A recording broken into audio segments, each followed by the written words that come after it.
Hello, this is AJ. Here we are again for our next lesson. Now, this lesson, once again, is based on a small excerpt, a small section from the book, The 4-Hour Workweek by Tim Ferriss. Again, I highly recommend this book. It's a fantastic book, just a great book. I love it. And this lesson is called Adventure. One of my favorite words, in fact, adventure. And in this section, Tim Ferriss talks about what he calls ADD for adults. Now, it's a bit of a joke because ADD means attention deficit disorder. You don't need to understand that, but what it means basically is it's children who cannot concentrate. So usually it's something for children, and it's a child who cannot concentrate. And usually this happens in school, right? They can't concentrate. And so the doctors or the school or the teachers, they decide, your child has ADD. Your child has a problem. He can't concentrate. Now, in my opinion, this is mostly a bullshit diagnosis. It's mostly a bullshit problem because the real problem is the child is bored because the school sucks. So, in my opinion, ADD is actually quite healthy. Healthy children get ADD because they're bored in school, because the schools suck. So usually it's a teaching problem. In fact, in my opinion, always, 100%, the teachers and the school are responsible. You don't blame the child. You don't blame the student, even if it's an adult student. Got to take responsibility. So anyway, this ADD thing, he's kind of joking about this, but he has a different definition for ADD for adults, not for children. He calls it adventure deficit disorder. Deficit means you don't have enough. Disorder is like a disease. So adult ADD means adults who don't have enough adventure in their life. They don't have enough adventure in their life. And Tim Ferriss believes this is a very serious disease that most adults have. So what he's saying is most adults are damn boring.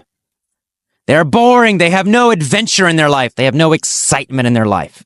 And I agree, most of the adults I have met are boring. There's no adventure in their life. So Tim Ferriss talks about getting more adventure into your life. Not just having exciting goals, but having your entire life be an adventure. It means you're trying new things, you're growing, you're doing difficult things sometimes scary things, but exciting too. So let me read this section and then I'll talk more about it. Adventure deficit disorder. Somewhere between college graduation and your second job, a chorus of people enters your internal dialogue in your mind, in your head. They say, be realistic and stop pretending. Life isn't like the movies. Stop dreaming. If you're 5 years old and you say you want to be an astronaut, your parents tell you that you can be anything you want to be. It's harmless, like telling a child that Santa Claus exists. If you're 25 and you announce that you want to start a new circus, the response is quite different. People say, be realistic. Become a lawyer. Become an accountant or a doctor. Have babies. And raise your babies to repeat the same cycle. If you do manage to ignore all the doubters and you start your own business, adventure deficit disorder does not disappear. It just takes a different form. For example, when I started my own company in 2001, it was with a clear goal in mind. My goal was to make $1,000 per day. And my goal was to make $1,000 per day from passive income. To make money whether I was banging my head on a computer or cutting my toenails on the beach. This business was to be an automated source of cash flow. But if you look at my chronology, it is obvious that this didn't happen until a meltdown forced it. Despite the income. Why? Well, my goal wasn't specific enough. I had not defined alternative activities that would replace the initial workload. Therefore, I just continued working, even though there was no financial need. I needed to feel productive, and I had no other activities. This is how most people work until death. Most people think, I'll just work until I have $1,000 or $1 million, and then I'll do what I want. However, if you don't define the alternative activities, that dollar figure will increase indefinitely so that you can avoid the fear-inducing uncertainty of not knowing what to do next. This is why both employees and entrepreneurs become fat men in red BMWs. All right, that's quite a little section there. Tim Ferriss has quite strong ideas, as you can see, about life and about working. In his opinion, working for money is a bad thing. You want to work for passion. You want to work for excitement. You want to have a life full of passion and excitement. Your life should not be dominated by trying to get money. But he says what happens is that a lot of times we work and work and work, not because we need money, just because we're afraid to do something else. We don't know what else to do. For example, a lot of people who retire, after they retire, they lose their passion for life. They're very unhappy. It seems crazy. Why are they unhappy? They're free. Well, it's because they don't know what else to do. They have no other dreams. So what he's saying is that we often work a lot just to avoid thinking about our life. Because we have no imagination. We've lost our imagination. We've lost our dreams. So we just focus on work all the time. And, I can relate to this story. This story sounds similar to my own story. Because after about 1 year, after I started my company, Effortless English, after 1 year, I was making enough money. I didn't need to work. And yet, I was still on the computer all the time. I still do it sometimes. On the computer, checking the advertising, checking the sales all the time. Why am I doing this? Well, because I haven't created enough other activities that are exciting and passionate for me. Now I'm doing that now. But I have to be careful about this. I have to be careful that I don't focus on work just to avoid boredom, just to avoid adventure. I got to make myself be adventurous. That's why I travel all the time. It's why I spend 3 to 4 months in Southeast Asia. So I break my pattern so I don't just get stuck in the same boring routine, doing the same thing all the time. I force myself to break that. Every year, break it. Go someplace different than San Francisco. And so you need to do that too.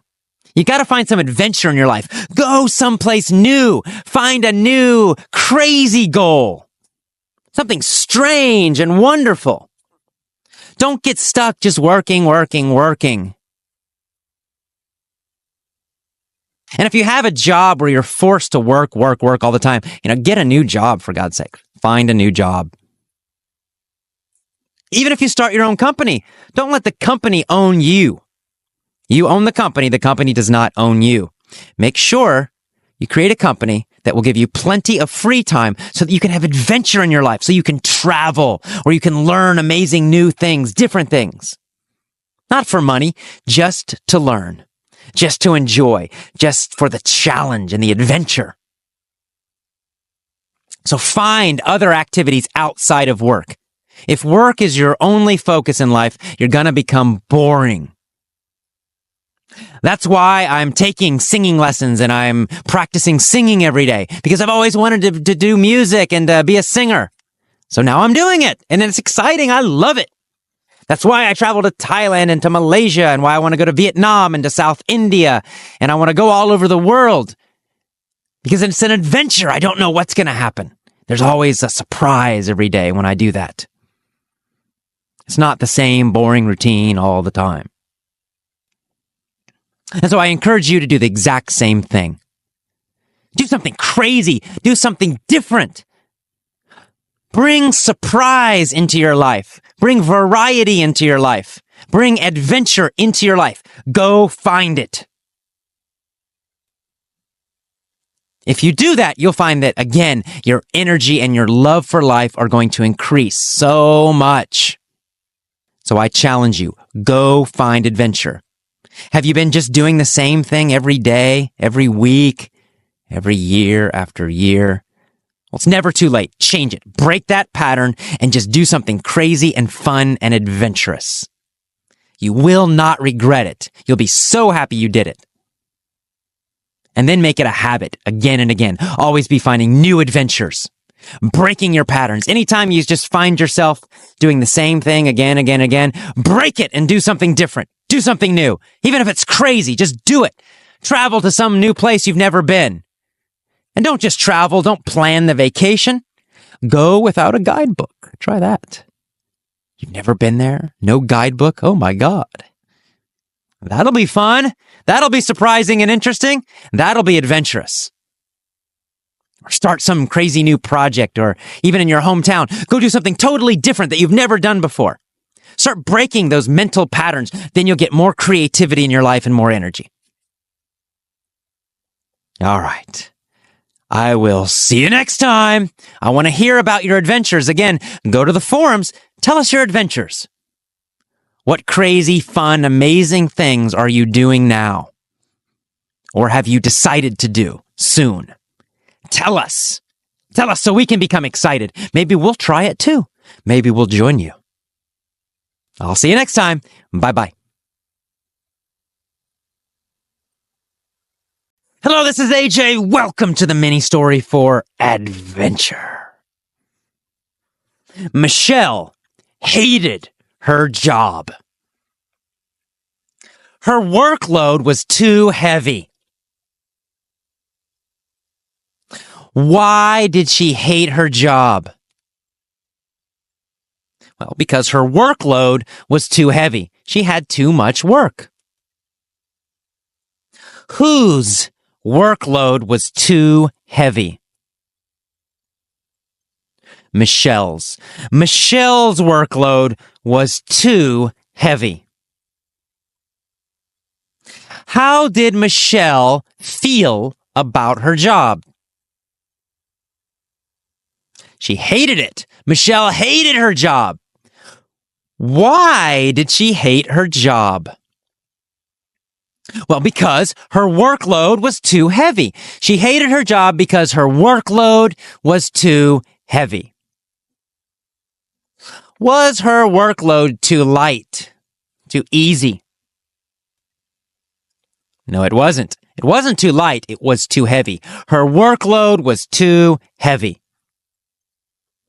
What was too heavy? Her workload. Her workload was too heavy, so she hated her job. Now, Michelle made a lot of money. She was a vice president at IBM. What was her position? Vice president. Her position was vice president. Which company was she a vice president at? IBM. She was a vice president at IBM. What was her position? Vice president. Michelle was a vice president at IBM. Did she make a little money or a lot of money? Well, of course, she made a lot of money. She had a very high-paying job. She was a vice president at IBM. Michelle made a lot of money. Who made a lot of money? Michelle. Michelle made a lot of money at IBM. In fact, she got great cash flow from her job.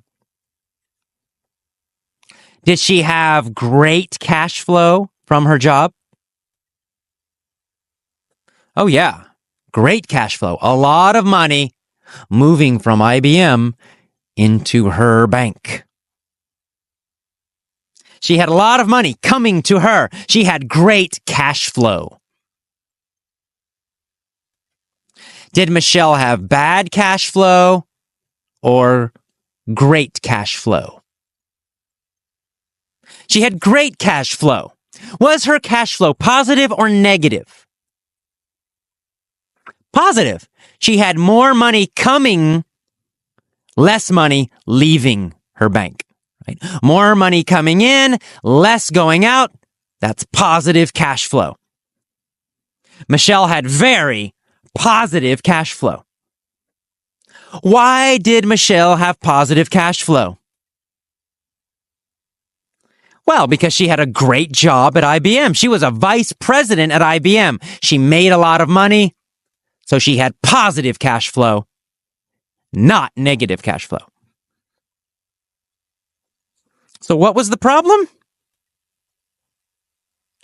Well, the problem was her workload was too heavy. So Michelle was miserable. Was she happy? No. Very, very unhappy. She was miserable. Why was Michelle miserable? Because her workload was too heavy. She felt a lot of stress. She was too busy. Her workload was too much. Well, one day, finally, she had a meltdown. Did she lose control of her emotions one day? That's right. She lost control of her emotions one day. She had a meltdown. What did she have? A meltdown. Michelle had a meltdown. Why did she have a meltdown? Because she was too stressed. She had a very heavy workload. She was too stressed. So finally, one day, she had a meltdown. Was she in control of her emotions, or did she have a meltdown? Well, obviously, she had a meltdown. She lost control of her emotions. She had a total, complete meltdown. Total, complete loss of control. She had a meltdown. She screamed at her boss. She said, "I have too much work. I hate this goddamn job." Ooh, wow, she did lose control. She had a meltdown. She was screaming at her boss. "Ah! I hate this damn job. I hate it. I hate it. I hate it." She screamed and yelled at her boss. She yelled for 5 hours. "I hate this job. I hate it. I hate it. I hate it. I hate it." It was a total meltdown. She totally lost control of her emotions. She screamed and screamed and screamed. Wow. Was it a small meltdown or a total meltdown? Man, it was a total meltdown. A complete meltdown. She totally lost control. She went crazy, screaming at her boss. "I hate this job. I have too much work." Whew. Wow. Poor Michelle. Well, after 5 hours of screaming at her boss, she stopped. And her boss said, "Well, no problem. We'll just automate your job." What did her boss want to do? He wanted to automate her job. Did he want computers and machines to do her job? That's right. He wanted computers and machines to do her job. He wanted her job to become automatic. No person necessary. What did her boss decide to do? He decided to automate Michelle's job. Was he going to hire a new person for her job? No, he was not. He wanted computers and machines to do her job. He wanted to automate her job. What did he want to automate? Michelle's job. He wanted to automate Michelle's job. Whose job did he want to automate? Well, Michelle's job. Her boss wanted to automate Michelle's job. And so he did. He automated her job. Michelle was replaced by a computer. She lost her job. What happened to Michelle's job? It was automated. Michelle's job was automated. It became automatic. What was Michelle replaced by? A computer. Michelle was replaced by a computer. She lost her job to a computer. Her job was automated. How did Michelle feel now? Super happy, of course. She was very happy. She moved to a beach in Thailand and she relaxed every day. It was wonderful. How did she feel about losing her job? She felt great. Where did she move? She moved to Thailand, paradise. How did she feel? She felt relaxed and happy.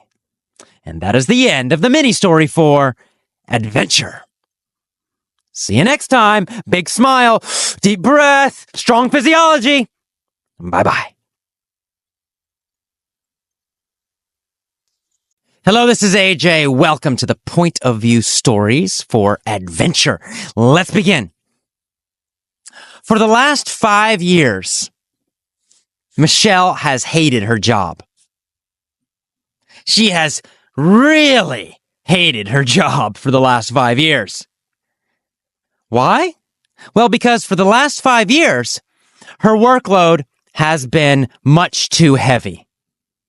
She has had a very heavy workload for the last 5 years. Now, she has made a lot of money. For the last 5 years, she's made tons of money, a huge amount of money. She has been a vice president of IBM for the last 5 years. So 5 years ago, she got this job, vice president. Since 5 years ago, for the last 5 years, she has been a vice president at IBM. During that time, she has made a lot of money every year. In fact, for the last 5 years, she has had a lot of cash flow, very strong, positive cash flow. She's had great cash flow during that time. But unfortunately, Michelle has been miserable. She has been totally, completely miserable at her job. She has been miserable because she's been stressed. She's been so stressed, and the stress has built, and it has built, and it has built. Until finally one day, she had a meltdown, a total, complete meltdown. She screamed at her boss. She said, I have too much work. I hate this damn job. I hate it. I hate it. I hate it. I hate it. Whew. She had a total meltdown. In fact, she screamed at her boss for 5 hours without stopping. It was a total meltdown. She lost all control of her emotions. And finally, after 5 hours of screaming, she stopped. Her boss was kind of angry, actually. And he said, well, no problem. We'll just automate your job. And he did. He automated Michelle's job. Michelle was replaced by a computer. But she was very happy because she moved to Thailand and she lived on a beach. And every day she felt relaxed and happy. Yeah, that's the end of our first story. And you'll notice again, there was a change. By now, you should understand and you should know why the change happened. Just listen to it. Just see it. Understand the meaning. And do not think about grammar terms. For God's sakes, please don't do that. Let's go to the next story, into the future. In the future, there will be a woman named Michelle. Michelle is going to hate her job because her workload will be much too heavy. She'll have too much work. Yes, she's going to make a lot of money. Her job is going to be vice president at IBM. She'll be a vice president at IBM. And she's going to have great positive cash flow, lots of money coming to her into her bank account. But the problem is going to be that she will be miserable. She's going to be totally miserable because of her job. She's going to have so much stress in her life. And finally, one day, she'll have a meltdown. She'll scream at her boss, "Ah! I have too much work! I hate this job! I hate it! I hate it! I hate it! I hate it!" She'll scream and she'll scream and she'll scream for 5 hours. And finally, after 5 hours, she'll stop. Now, her boss, he'll be a little angry. And he'll say, well, no problem. We'll automate your job. And he will. He's gonna automate her job. Michelle will be replaced by a computer. But it's okay because she's gonna be super happy. She'll move to Thailand. She'll live on a beach. And she'll feel relaxed and happy every day. Okay, that is the end of the point of view stories, the POV lesson for adventure. I will see you next time. Bye-bye.